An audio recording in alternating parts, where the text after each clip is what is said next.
चलिए स्टार्ट करते हैं हम लोग आज का क्लास।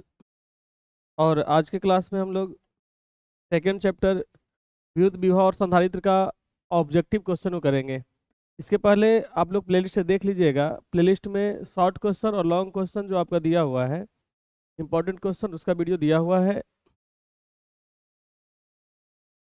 आज फर्स्ट क्वेश्चन आपका दिया हुआ है, एक इलेक्ट्रॉन वोल्ट द्वारा मापा जाता है। एक इलेक्ट्रॉन वोल्ट द्वारा क्या मापा जाता है? ऑप्शन फर्स्ट में दिया है विद्युत आवेश, ऑप्शन सेकंड में दिया है विभवांतर, ऑप्शन ऑप्शन थर्ड में दिया है आपको धारा, ऑप्शन डी में दिया हुआ है ऊर्जा। सबसे पहले ये चीज समझेंगे कि आप लोग भी जो क्वेश्चन आएगा पहले आप लोग अपने अकॉर्डिंग उसका आंसर देख लीजिए क्या होता है, उसके बाद हम आंसर बताएंगे तो आपसे पता भी चलेगा कि आपका कितना तैयारी सही है, किस डायरेक्शन में आपका तैयारी है। ठीक। सबसे पहले समझें कि आखिर एक इलेक्ट्रॉन वोल्ट कहते किसको हैं। कोई भी एक इलेक्ट्रॉन को कोई भी एक इलेक्ट्रॉन को 1 वोल्ट विभवांतर में ले जाने में जो कार्य करना पड़ता है उसको हम लोग क्या कहते हैं? एक इलेक्ट्रॉन वोल्ट कहते हैं। ठीक। इस वो आपका एक इलेक्ट्रॉन वोल्ट जो हो जाता है वह ऊर्जा के रूप में संचित हो जाता है। जो कार्य आपका करता है वो कार्य किस में संचित हो जाता है? ऊर्जा के रूप में संचित हो जाता है। मान लीजिए कि यहाँ पे भी है और यहाँ पे भी है, दोनों के बीच का विभवांतर 1 वोल्ट है। एक इलेक्ट्रॉन को एक बिंदु ए से दूसरा बिंदु बी तक ले जाना है, उसके बीच तो वहां पे आपको ले जाने में अगर कार्य करना पड़ता है 1 इलेक्ट्रॉन वोल्ट का, तो वही कार्य जो होता है ऊर्जा के रूप में संचित हो जाता है। ठीक। तो इलेक्ट्रॉन वोल्ट किसका मात्रक हो जाएगा? ऊर्जा का हो जाएगा। नेक्स्ट देखिए दिया हुआ है, एक समविभव तल के एक बिंदु से दूसरे बिंदु तक ले जाने में आवेश पर क्षेत्र द्वारा किया गया कार्य क्या होगा? ठीक। इसमें सबसे पहले ये समझेंगे कि समविभव तल किसको कहते हैं, उसके बाद इस क्वेश्चन को ज्यादा समझ में आपको आ जाएगा। बताए भी होंगे कि वैसा विद्युत क्षेत्र में कोई एक ऐसा तल जिसके सभी बिंदु पर विद्युत विभव का मान समान हो, जिसके सभी बिंदु पर विद्युत विभव का मान समान हो, उसे समविभवी पृष्ठ कहते हैं। ये तो क्लियर हो गया कि समविभवी पृष्ठ किसको कहते हैं? जिसमें कोई भी एक ऐसा पृष्ठ होगा जो विद्युत क्षेत्र में रखा हुआ है, विद्युत क्षेत्र में वह ऐसा पृष्ठ जिसके सभी बिंदु पर विद्युत क्षेत्र की तीव्रता सॉरी विद्युत विभव का मान क्या हो? बराबर हो, उसको हम लोग कहेंगे समविभवी पृष्ठ कहेंगे। बोला कि समविभव पृष्ठ में एक बिंदु से दूसरे बिंदु तक ले जाने में पर आवेश पर क्षेत्र द्वारा किया गया कार्य क्या होगा? ठीक। जब बताए थे कि V इक्वल टू होता है W/Q और W इक्वल टू हो जाएगा V into Q. W equal to क्या हो जाएगा? V into Q. तो विभवांतर एक बिंदु से दूसरे बिंदु तक कहीं भी जाइएगा समविभव पृष्ठ में, तो समविभव पृष्ठ में विभवांतर का मान शून्य होता है। जब विभवांतर का मान शून्य हो जाएगा तो कार्य का मान भी क्या हो जाएगा? शून्य हो जाएगा। तो डब्ल्यू का मान क्या हो जाएगा? शून्य हो जाएगा। ऑप्शन नंबर आपका कितना हो जाएगा? सी हो जाएगा। अब देखिए इसमें पूछता भी है कि समविभव पृष्ठ में जो विद्युत क्षेत्र किस दिशा में होता है, तो याद रखिएगा लंबवत दिशा में होता है। ठीक ना है, याद रखना है लंबवत दिशा में होगा। अगला क्वेश्चन दिया हुआ है, वैद्युत क्षेत्र में किसी द्विध्रुव को घुमाने में किया गया कार्य क्या होगा? एक तो डायरेक्ट फॉर्मूला है इसका, W equal to M E into 1 minus cos theta, इसको देख लीजिएगा। अगला दिया हुआ है विद्युतीय विभव की सीमा क्या है। ठीक। सबसे पहले तो ये चीज समझना है कि विद्युत विभव कहते किसे हैं। विद्युत विभव कहते किसे हैं? जब विद्युत विभव समझ में आ जाएगा तो इसका बीमा और मात्रक समझ में आएगा। ठीक ना। देखिए बताया भी 10th में ही पढ़े थे होंगे आप लोग कि विद्युत विभव कोई भी अनंत आवेश को, कोई भी बिंदु आवेश को अनंत से किसी निश्चित बिंदु तक लाने में जो कार्य करना पड़ता है उसे विद्युत विभव कहते हैं। मेरा वीडियो है उसमें भी देख लीजिएगा, प्लेलिस्ट में देख लीजिएगा। ठीक। ऐसे नॉर्मली विभव का काम क्या होता है? फॉर्मूला इसको बताए थे V इक्वल टू W/Q, या बिंदु आवेश के कारण अगर R दूरी पर दिया हुआ है, एक फॉर्मूला इसका और होता है V इक्वल टू 1/4πε0 Q/R, जिस पे जो कंडीशन उस पर डिपेंड करेगा। किसी बिंदु आवेश Q के कारण R दूरी पर विद्युत विभव का मान निकालना है तो V इक्वल टू 1/4πε0 Q/R होगा। ठीक। और नॉर्मल अगर बात करते हैं तो बताए भी थे कि अनंत से किसी निश्चित बिंदु तक ले जाने में किसी बिंदु आवेश को जो कार्य करना पड़ता है उसे हम लोग क्या कहते हैं? विद्युत विभव कहते हैं। ठीक। अब इसका मात्रक और बीमा दोनों चीज याद रखिएगा। देखिए पहला मात्रक तो क्या हो जाएगा? डब्लू का मात्रक क्या होता है, कार्य का मात्रक जूल होता है, आवेश का मात्रक कूलम होता है। एक मात्रक हो जाएगा जूल प्रति कूलम हो जाएगा, जूल पर कूलम।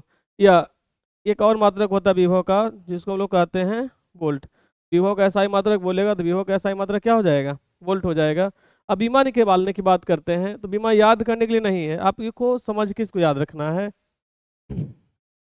देखिए फॉर्मूला याद आना चाहिए, V इक्वल टू डब्ल्यू बटा क्यू होता है, ठीक ना। अब देखिए W का फॉर्मूला होता है F इंटू एस, और Q इक्वल टू होता है I इंटू टी। फॉर्मूला पढ़े थे ना, Q equal to I into T. F मतलब बल, अब बल का बीमा होता है M1 L1 T minus two. इसका एस का बीमा हो जाएगा, बताइए, एस का मतलब विस्थापन, विस्थापन का बीमा हो जाएगा एल। आई का बीमा ए होता है, टी का बीमा टी होता है।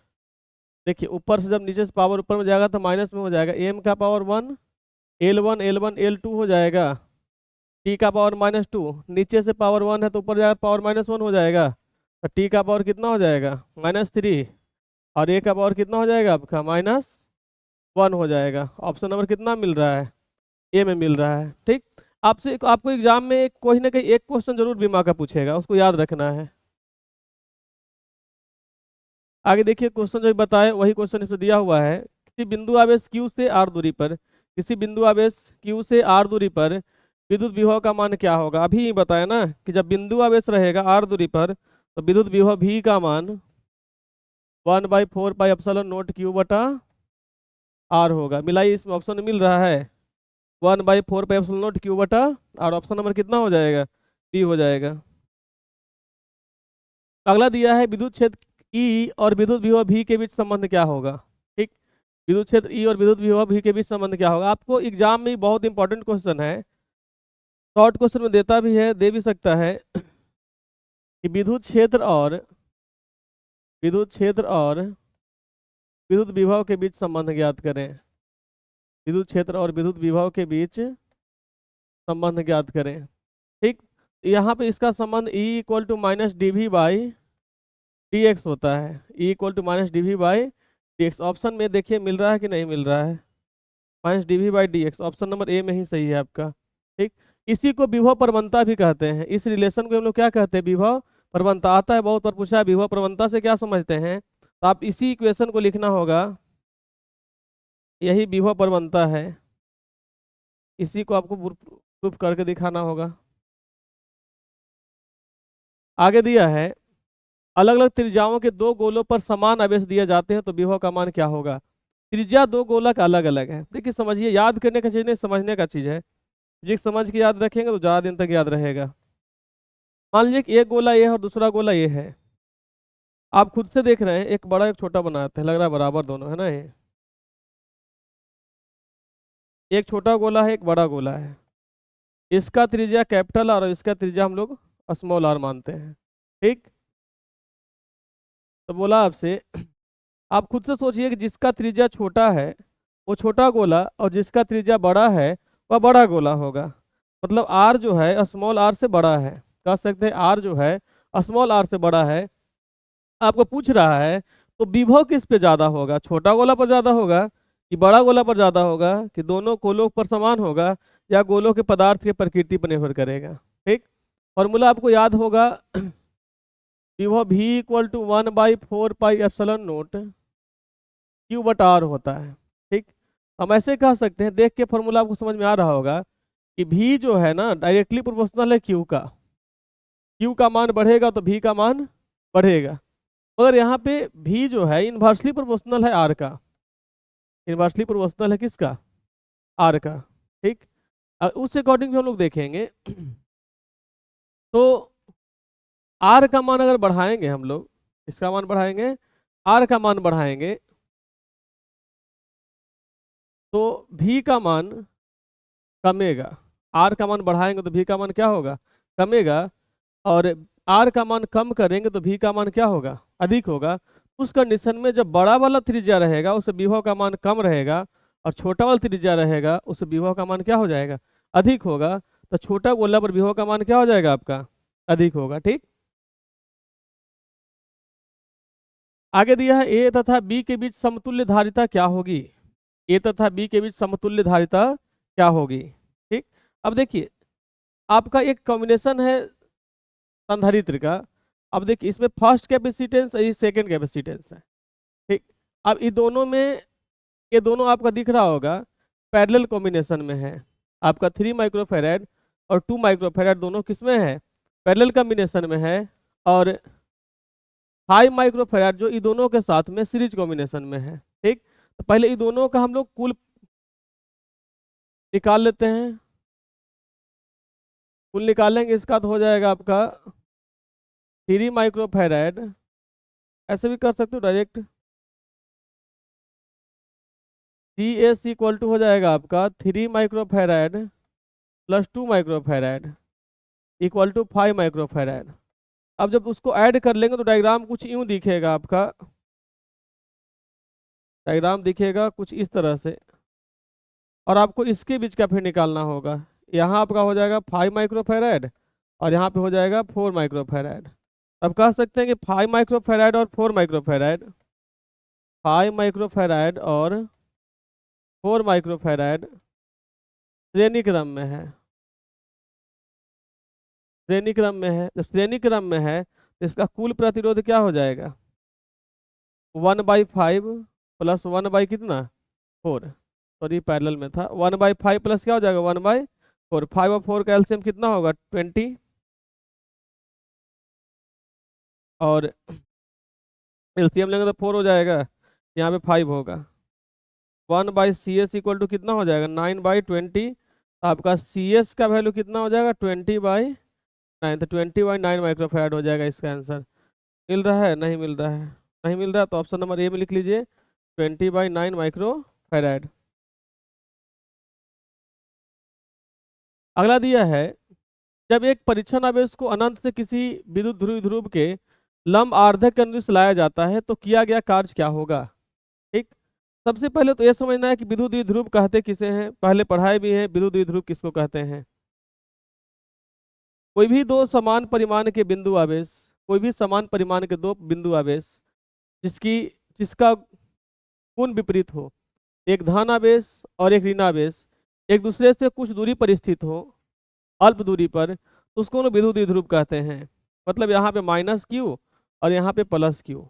ठीक, अगर मान लेते हैं यहाँ पे इसका मिडिल पॉइंट O है, इसका कुल लंबाई को बोले थे कि 12 मानते हैं ताकि कैलकुलेशन आपका आसान हो जाए। पिछला वीडियो में सारा चीज इसके बारे में चर्चा किया हुआ है। अब इसका लंबार्धक बोल रहा है, इसका लंबार्धक यही ना होगा, लंब भी है और इसको आधा आधा डिवाइड भी कर रहा है, तो 90 डिग्री इधर भी और इधर भी कितना डिग्री हो जाएगा आपका 90 डिग्री हो जाएगा। ठीक, अब देखिए इसको ऐसे मिला लेते हैं, इसको इधर से मिला लेते हैं। ठीक, मान लीजिए कि यहाँ से O से P तक का दूरी जो है R है और यहाँ तो आपका L हो जाएगा। A वाला डिस्टेंस हो जाएगा R² प्लस L², A वाला भी डिस्टेंस हो जाएगा R² प्लस L²। अब -Q आवेश के कारण भी यहाँ पे विभव होगा और +Q आवेश के कारण भी विभव होगा, तो यहाँ पे जो कुल विभव का मान होगा V1 प्लस V2 के बराबर हो जाएगा। ठीक ना, हमको इस डायरेक्शन पर कार्य निकालना, तो सबसे पहले देख लेते इस डायरेक्शन में विभव का मान क्या है। ठीक, तो -Q आवेश के कारण इस पे विभव का मान होगा आपका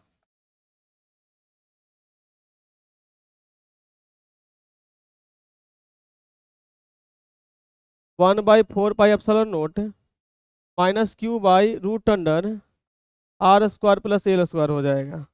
और +Q आवेश के कारण यहाँ पे विभव का मान हो जाएगा 1/4πε0 Q/R हो जाएगा। ठीक, तो कुल विभव अगर हम लोग देखेंगे तो कुल विभव का जो मान होगा V equal to V1 plus V2 के इक्वल होगा। एक प्लस में और एक माइनस में, देखिए V का मान कितना हो जाएगा 0 हो जाएगा। V का मान कितना हो जाएगा 0 हो जाएगा। हमको निकालना है, किया गया कार्य निकालना है। तो देखिए V इक्वल टू होता है W/Q और W बराबर होगा V गुना Q। V का मान 0 तो W बराबर क्या हो जाएगा आपका 0 × Q बराबर 0। तो हम कह सकते हैं कि जब कोई परीक्षण आवेश को अनंत से किसी विद्युत द्विध्रुव के लंब आर्धक के अनुदिश लाया जाता है तो किया गया कार्य क्या हो जाएगा आपका 0 हो जाएगा। ऑप्शन नंबर सी इसका राइट आंसर है। देखिए दिया है निम्नलिखित में किस राशि का मात्रक वोल्ट मीटर होता है।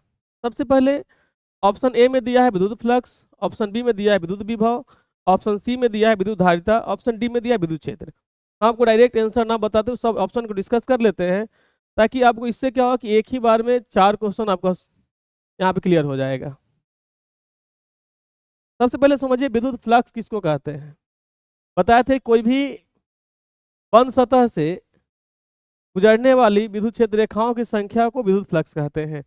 इसका फॉर्मूला आप लोग पढ़े थे, phi equal to E D A cos theta. ठीक, इसको ऐसे भी कह सकते हैं phi equal to E into A. अगर ई का मात्रक आपको पता है, विद्युत क्षेत्र का मात्रक होता है न्यूटन पर कूलम और एरिया का मात्रक होता है मीटर स्क्वायर। इसका मात्रक क्या हो जाएगा, न्यूटन मीटर स्क्वायर पर कूलम हो जाएगा। विद्युत फ्लक्स का मात्रक हो जाएगा आपका न्यूटन मीटर स्क्वायर पर कूलम हो जाएगा। तो विद्युत, यहाँ तो वोल्ट मीटर है, ये तो होगा नहीं। अब देखिए विद्युत विभव, तो विद्युत विभव का मात्रक अभी ही बताएं कि विद्युत विभव का मात्रक अगर देखेंगे तो विद्युत विभव फॉर्मूला होता है V इक्वल टू डब्ल्यू बटा क्यू होता है। विद्युत विभव का फॉर्मूला क्या हो जाता है, V इक्वल टू डब्ल्यू बटा क्यू होता है। अब देखिए W का मात्रक होता है जूल, आवेश का मात्रक होता है कूलम। इसका एक और मात्रक हो जाएगा, एक मात्रक हो जाएगा जूल पर कूलम। ठीक, तो जूल पर कूलम तो है नहीं, यहाँ वोल्ट पर मीटर है। ठीक, तो विभव का एसआई मात्रक हम लोग वोल्ट पढ़े हैं, ठीक ना।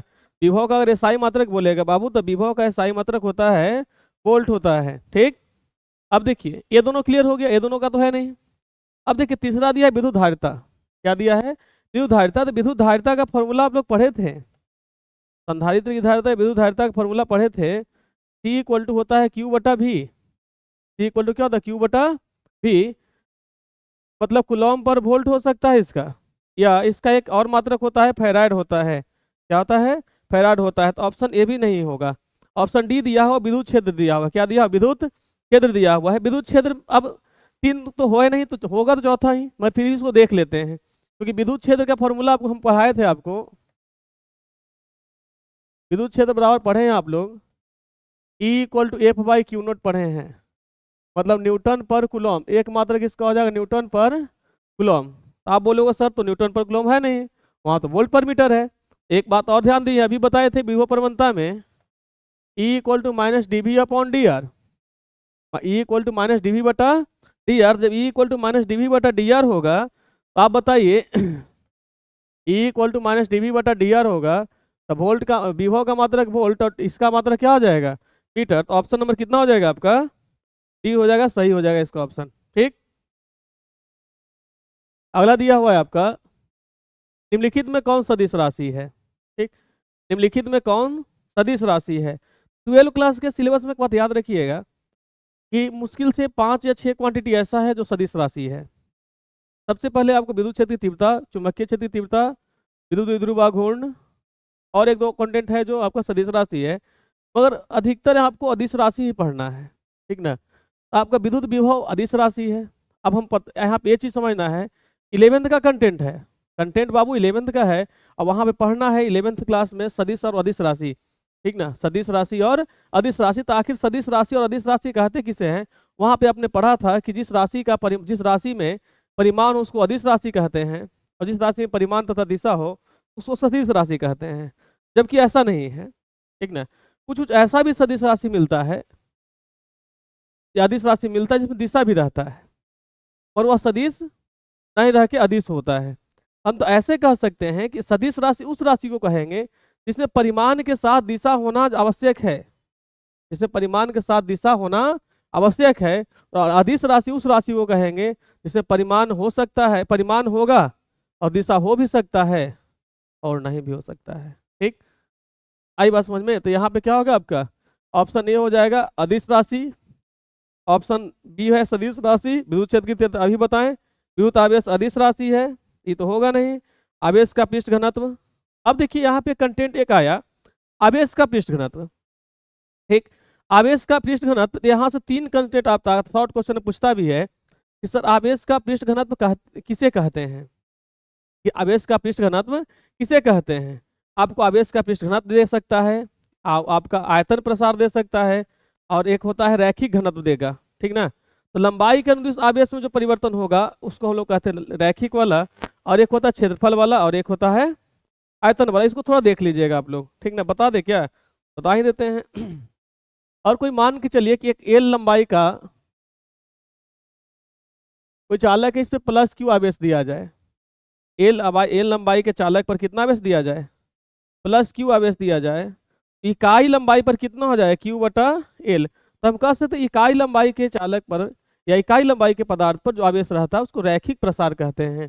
तो क्या कहते हैं हम लोग, रैखिक प्रसार घनत्व या तो रैखिक घनत्व कहते हैं, आवेश का रैखिक घनत्व कहते हैं। ठीक, इसको डिनोट किया जाता है लैम्डा से।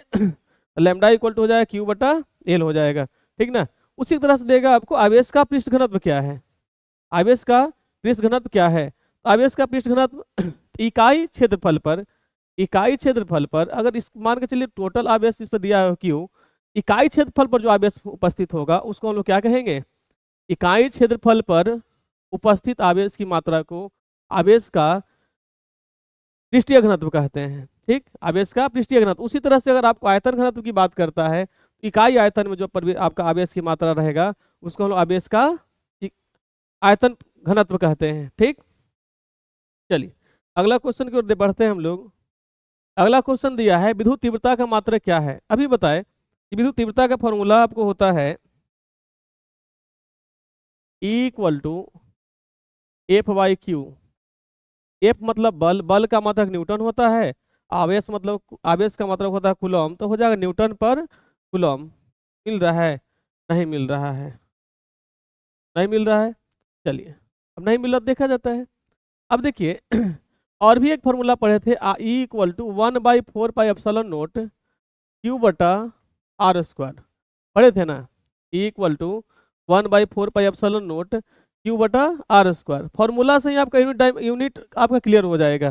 फॉर्मूला आपको जब याद रहेगा तो इकाई लिखने में कोई दिक्कत नहीं होगा। अब देखिए इसको ऐसे भी तो लिख सकते हैं ना हम लोग, ई इक्वल टू 1/4πε0 क्यू बटा आर गुना 1/r। ठीक, अभी देखो 1/4πε0 क्यू बटा आर भी का फॉर्मूला है, E equal to V into 1/r।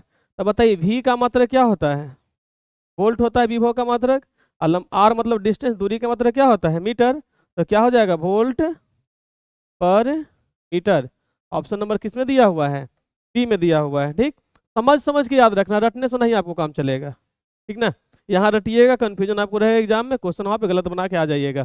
ठीक, दिया है समविभव पृष्ठ पर एक इलेक्ट्रॉन को एक बिंदु से दूसरे बिंदु तक विस्थापित करने में, एक बिंदु से दूसरे बिंदु तक विस्थापित करने में पहला ऑप्शन दिया है कार्य इलेक्ट्रॉन पर होता है, दूसरा ऑप्शन दिया है कार्य इलेक्ट्रॉन के द्वारा होता है, ऑप्शन सी दिया है कार्य अनंत होता है, ऑप्शन डी दिया है कार्य नहीं होता है। ठीक, आपको देखिए कंफ्यूज किया इस क्वेश्चन में। ठीक, जब यहाँ पे बात बाबू समविभव पृष्ठ का आ गया, जब यहाँ पे बात समविभव पृष्ठ का आ गया तो अभी बताए थे, कुछ फर्स्ट क्वेश्चन में बताए थे कि समविभव पृष्ठ के अंदर प्रत्येक बिंदु पर विभव का मान एक समान होता है। जब विभव का मान एक समान होगा तो विभवांतर का मान शून्य होगा। ठीक, जब विभव का मान एक समान होगा तो विभवांतर का मान शून्य होगा। जब विभवांतर का मान शून्य होगा तो कार्य का मान भी शून्य होगा, क्योंकि बताइए v इक्वल टू होता है W बटा क्यू। अब v का मान 0 हो गया, 0 बराबर W बटा क्यू हो जाएगा, W बराबर क्यू इंटू 0, W बराबर क्या हो जाएगा आपका 0 हो जाएगा। ऑप्शन नंबर कितना हो जाएगा, डी हो जाएगा। ठीक ना, कार्य नहीं होता है कार्य शून्य होता है या तो कार्य नहीं होता है। जब कार्य शून्य हो गया तो कार्य नहीं है ना हुआ।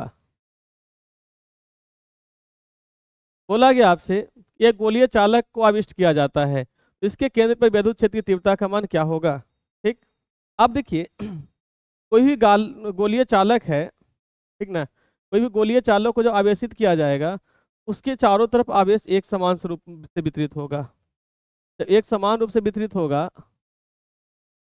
एक समविभव पृष्ठ के जैसा ही काम करेगा।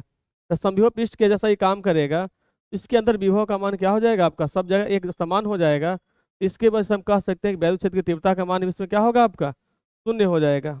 चलिए अगला क्वेश्चन दिया हुआ है, समानांतर प्लेट संधारित्र के प्लेटों के बीच परावैद्युत पदार्थ डालने पर संधारित्र की धारिता, ऑप्शन फर्स्ट दिया है बढ़ता है, ऑप्शन सेकंड दिया है घटता है, ऑप्शन डी दिया है अपरिवर्तित रहता है, ऑप्शन डी दिया है कुछ कहा नहीं जा सकता है।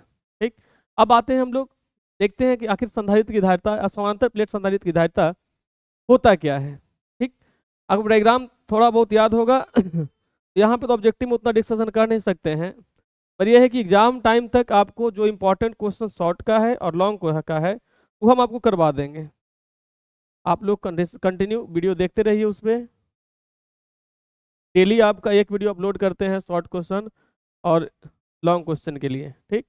सॉरी, एक पर प्लस आवेश, एक पर क्या होता है आपका माइनस आवेश होता है। और इन दोनों प्लेटों के बीच की दूरी अगर डी है, तो हम लोग धारिता का एक फॉर्मूला पढ़े थे, T equal to epsilon nought A by D. T equal to epsilon nought A by D. Epsilon nought को epsilon nought into epsilon R भी लिखा हुआ रहता है, मतलब माध्यम का परावर्तांक। आप लोग खुद देख रहे हैं कि सी जो है डायरेक्टली प्रोपोर्शनल है एप्सिलॉन आर का, मतलब परावर्तांक पदार्थ बढ़ाएंगे तो संधारित्र की धारिता क्या हो जाएगा आपका, बढ़ेगा। ऑप्शन नंबर कितना सही हो जाएगा, ए सही हो जाएगा।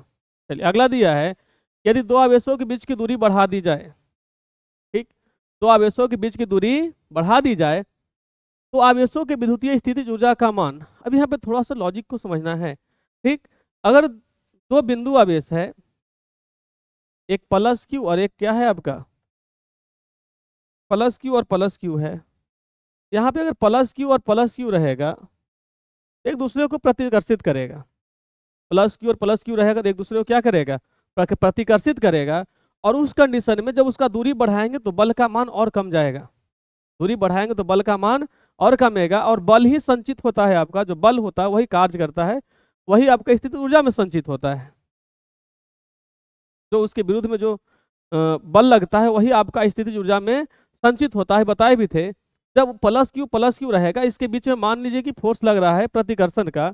अब जब दूरी इसका बढ़ाएंगे तो प्रतिकर्षण बल का मान और कमेगा। जब प्रतिकर्षण बल का मान कमेगा तो स्थितिज ऊर्जा का मान भी कमेगा। और इसके विपरीत जब यहाँ पे एक प्लस आवेश और यहाँ कंडीशन दिया नहीं है, जब दे दिया हो रहेगा कि एक प्लस आवेश और एक माइनस आवेश रहेगा, एक पॉजिटिव और एक निगेटिव रहेगा, उसके बीच की दूरी को बढ़ाएंगे, अलग कंडीशन होगा। पर यहाँ पे दिया हुआ नहीं है तो हम प्लस और माइनस दोनों को लेके चलते हैं।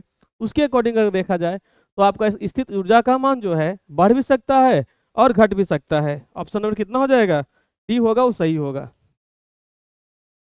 17 दिया है, किसी संधारित्र की धारिता व्युत्क्रमानुपाती होती है, ठीक। सबसे पहले समझिए संधारित्र की धारिता का फॉर्मूला क्या होता है। डी इक्वल टू पढ़े हम लोग epsilon nought A by D होता है, ठीक ना। आपसे पूछ रहा है व्युत्क्रमानुपाती, तो सी जो है समानुपाती है एरिया का, और सी व्युत्क्रमानुपाती है किसका, उसके बीच की दूरी का, उसके बीच की दूरी का। आपसे पूछ भी रहा है व्युत्क्रमानुपाती, व्युत्क्रमानुपाती तो क्षेत्रफल का तो समानुपाती होता है, माध्यम का भी समानुपाती होता है। ऑप्शन सी ना हो जाएगा सही। ऑप्शन नंबर कितना हो जाएगा सही, सी हो जाएगा सही। चलिए अगला दिया हुआ है आपका, अलग अलग त्रिज्याओं के दो गोलों पर समान आवेश दिए जाते हैं। अलग अलग त्रिज्याओं के दो गोलों पर समान आवेश दिए जाते हैं। सेम क्वेश्चन इसके पहले से क्वेश्चन करवा दिए हैं, इसको रिपीट हो गया है वाला क्वेश्चन। आगे देखा जाए, आगे दिया हुआ है, यदि प्रोटॉन को एक दूसरे प्रोटॉन के नजदीक लाया जाता है, यदि प्रोटॉन को एक दूसरे प्रोटॉन के नजदीक लाया जाता है तो उसकी स्थितिज ऊर्जा क्या होगी, ठीक ना। अब खुद से सोचिए, एक प्रोटॉन है मतलब पॉजिटिव चार्ज, और दूसरा भी प्रोटॉन है मतलब पॉजिटिव चार्ज। इसके बीच में जब फोर्स लग रहा है, आपको पता है कि एक लड़का और एक और लड़का रहेगा तो दोनों के बीच में प्रतिकर्षण होता है। एक लड़का और एक लड़की रहता है, दोनों के बीच में क्या होता है, आकर्षण। जब ह्यूमन वाला ही रूल इसमें भी अप्लाई होगा तो दोनों धन आवेश से एक दूसरे को क्या करेगा, प्रतिकर्षित करेगा। और दोनों के बीच जो बल लगेगा वो प्रतिकर्षण बल लगेगा, दोनों के बीच जो बल लगेगा प्रतिकर्षण बल लगेगा। अब देखिए जब प्रतिकर्षण बल लगेगा और इसको और हम लोग पास लाएंगे तो और प्रतिकर्षण बल लगेगा, ठीक। तो अब बल प्रतिकर्षण बल लगेगा, वही इसमें फिर आपको किसमें संचित हो जाता है, स्थितिज ऊर्जा में संचित हो जाता है। तो हम कह सकते हैं कि यहाँ पे जो आपका स्थितिज ऊर्जा का मान होगा वो बढ़ जाएगा। अगला दिया हुआ है, यदि 1000 बूंदे एवं 1000 बूंदे समान आकार का है एवं प्रत्येक की धारिता 5 माइक्रोफैराड है, मिलकर एक बड़ी बूंद बनाती हो तो बड़ी बूंद की धारिता क्या होगी। आपको दिया हुआ रहता है, बहुत सारा क्वेश्चन पूछा है, वहाँ पे 64 समरूप बूंद दिया हुआ रहता है। यहाँ पे क्वेश्चन को खाली हम चेंज किए, यहाँ पे 1000 बूंद कर दिए हैं, ठीक।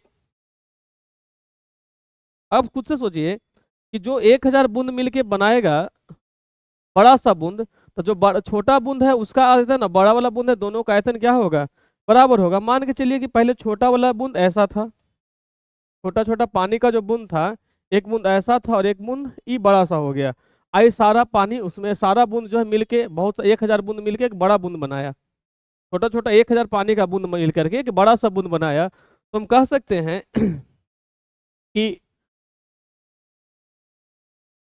छोटे बूंदों का आयतन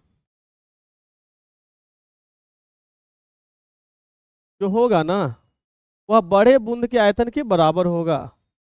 बड़े बूंद के आयतन के बराबर होगा। ठीक। इसका त्रिज्या अगर हम लोग स्मॉल आर मानते हैं, इसका त्रिज्या कैपिटल आर मानते हैं। बड़ा वाला गोला का त्रिज्या कैपिटल आर और छोटा वाला गोला का त्रिज्या स्मॉल आर माने हैं। ठीक। अब खुद से सोचिए, गोला का आयतन होता है क्या आपका 4/3 पाई आर क्यू। 1000 गोला है तो बाबू 1000 गुना 4/3 पाई आर क्यू। बड़ा वाला गोला का आयतन होता है 4/3 पाई और बड़ा वाला आर का क्यू। ठीक। आप खुद से सोचेंगे 4/3 कैंसिल होगा, पाई और पाई कैंसिल होगा। ठीक। ठीक ना। तो अब यहाँ पे दिख रहा होगा ये 10 आर का क्यू हो जाएगा। ये 10 आर का क्यू इक्वल टू आर का क्यू।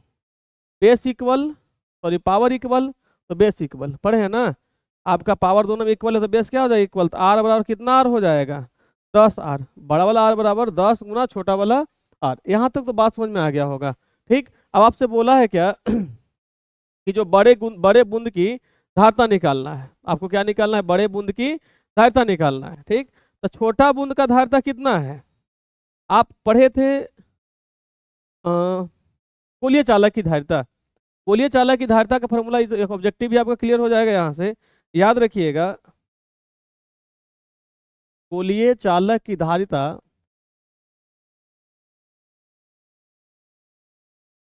जो होता है वह 4 पाई एप्सिलॉन नॉट आर के इक्वल होता है। गोलीय चालक की धारिता होता है 4 पाई एप्सिलॉन नॉट आर। ठीक। उस कंडीशन में कह सकते हैं यहाँ पे जो छोटा गोला है उसका चालक का धारिता C बराबर 4 pi epsilon not small R हो जाएगा। मतलब 5 माइक्रोफैराड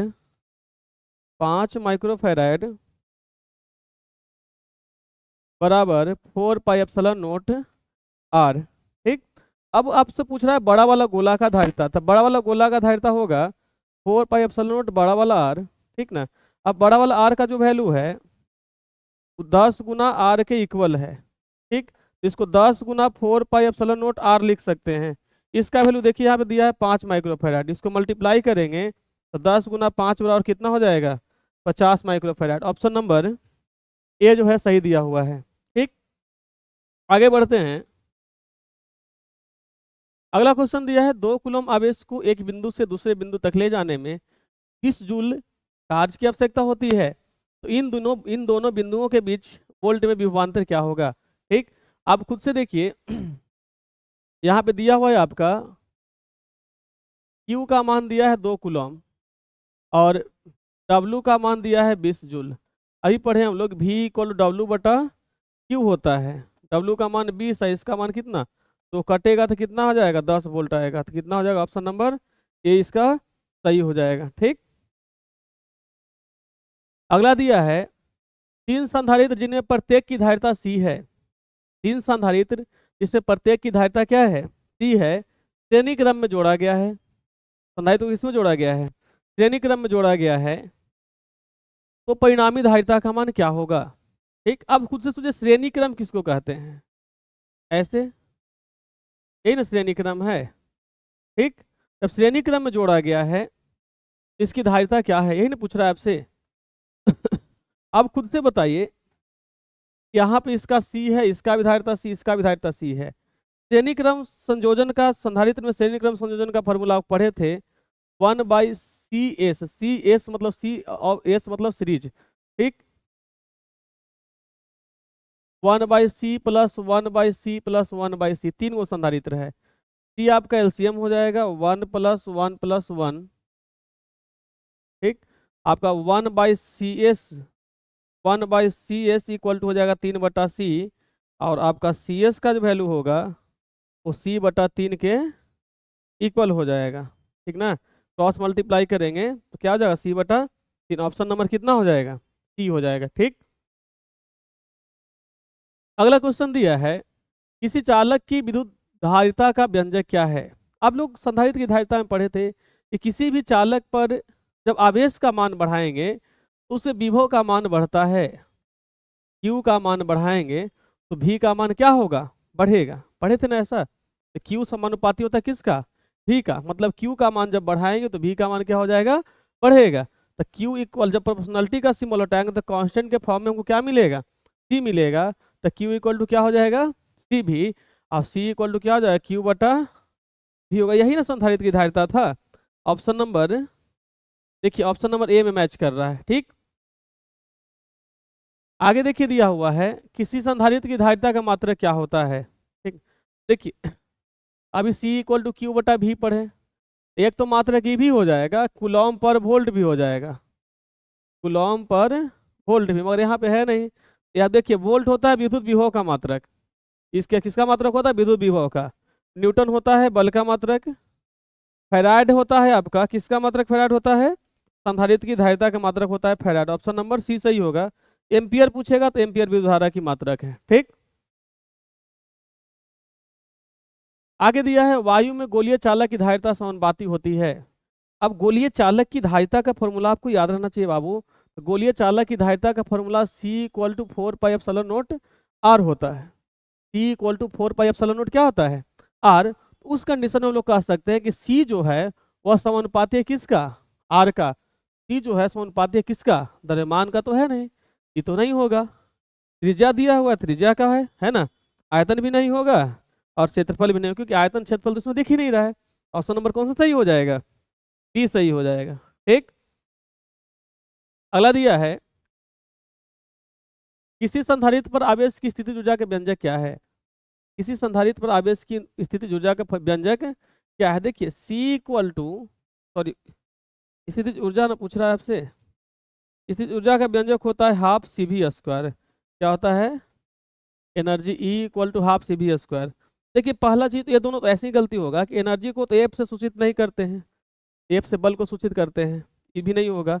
मतलब ये दोनों में से ही कोई सही होगा। ठीक ना, E equal to half CV² होता है।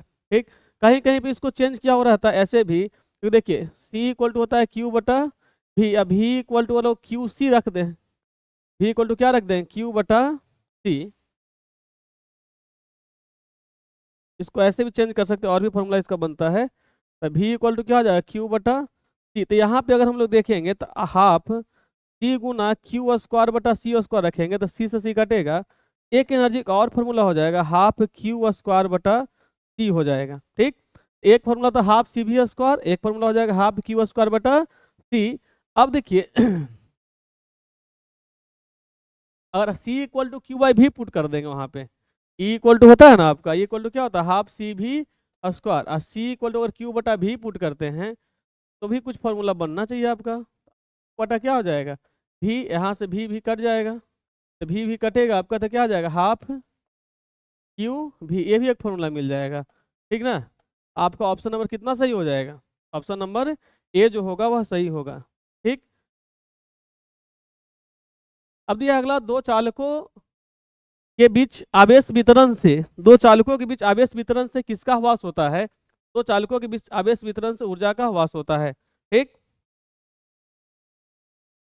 अगला दिया है जब समानांतर पट्टिका वायु संधारित्र की पट्टिकाओं के बीच की दूरी बढ़ती है तो इसकी धारिता क्या होती है। इसके लिए समानांतर पट्ट संधारित्र का फॉर्मूला आपको याद होना चाहिए। समानांतर पट्ट संधारित्र का फॉर्मूला आपको याद होगा तो आसानी से क्वेश्चन आपको बन जाएगा। ठीक, आप खुद से सोचिए, समानांतर पट्ट संधारित्र C equal to epsilon not A बटा D होता है। फॉर्मूला देख के सारा चीज क्लियर होगा आपको। ठीक, अब खुद से सोचिए, C समानुपाती होता है एप्सिलॉन नोट, या तो इसको एप्सिलॉन R भी कहते हैं यहाँ पे, और C समानुपाती होता है एरिया का, और C समानुपाती आपका व्युत्क्रमानुपाती होता है दूरी का। अब खुद से सोचिए, जब D का मान बढ़ाएंगे, D का मान मतलब D मतलब दूरी, दूरी का मान जब बढ़ाएंगे इसके बीच इसका जो धारिता का मान है वह घटेगा, और दूरी का मान घटा, इन्वर्सली प्रोपोर्शनल का मतलब यही होता है। समानुपाती मतलब होता है बढ़ाएंगे तो बढ़ेगा, घटाएंगे तो घटेगा। अभी तो समानुपाती मतलब जस्ट उल्टा, बढ़ाएंगे तो घटेगा, घटाएंगे तो बढ़ेगा। यहाँ भी तो समानुपाती है तो बढ़ाएंगे तो क्या हो जाएगा, ये घट जाएगा। ऑप्शन नंबर कितना में चला जाएगा ऑप्शन नंबर 20 सही है। ठीक, अब देखिए दिया है संधारित्रों के श्रेणी क्रम संयोजन में जो राशि प्रत्येक संधारित्र के लिए समान रहती है वह है एक समान संधारित्र का श्रेणी क्रम संयोजन है। ठीक, मतलब और उसमें बोल रहा है कि दोनों में समान क्या रहता है उसको देखना है। ठीक ना, श्रेणी क्रम संयोजन हम लोग कहते किसको, इस तरह का डायग्राम बनता है श्रेणी क्रम संयोजन का। ठीक ना,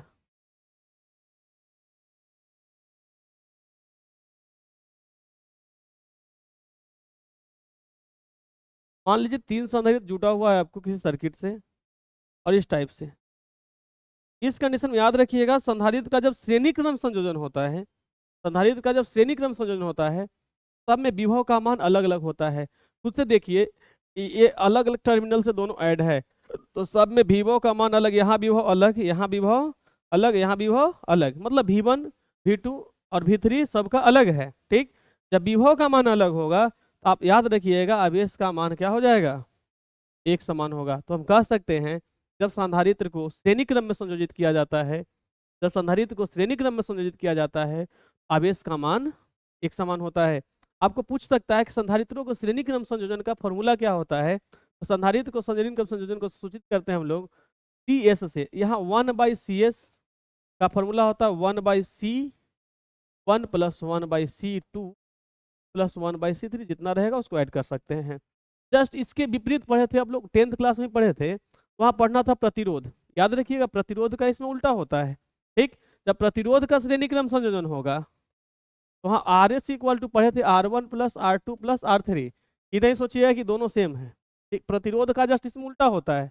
यहाँ अगर इसमें पढ़ेंगे RP मतलब पैरेलल, तो यहाँ हो जाएगा 1/R1 + 1/R2 + 1/R3, इस टाइप से होगा। ठीक, आगे दिया हुआ है आपका अगला क्वेश्चन, देखते हैं इसमें क्या हो जाएगा। ऑप्शन नंबर ए होगा वो सही होगा। आगे दिया है संधारित्रों के श्रेणी क्रम संयोजन में जो राशि प्रत्येक संधारित्र के लिए समान रहती है, जस्ट उल्टा भी हो जाएगा। इसमें श्रेणी क्रम संयोजन बोला। ठीक, डायग्राम ऐसे बनेगा इसका, आप लोग पढ़े होंगे तो याद होगा, हम तो केवल रिवीजन ही करवा रहे हैं।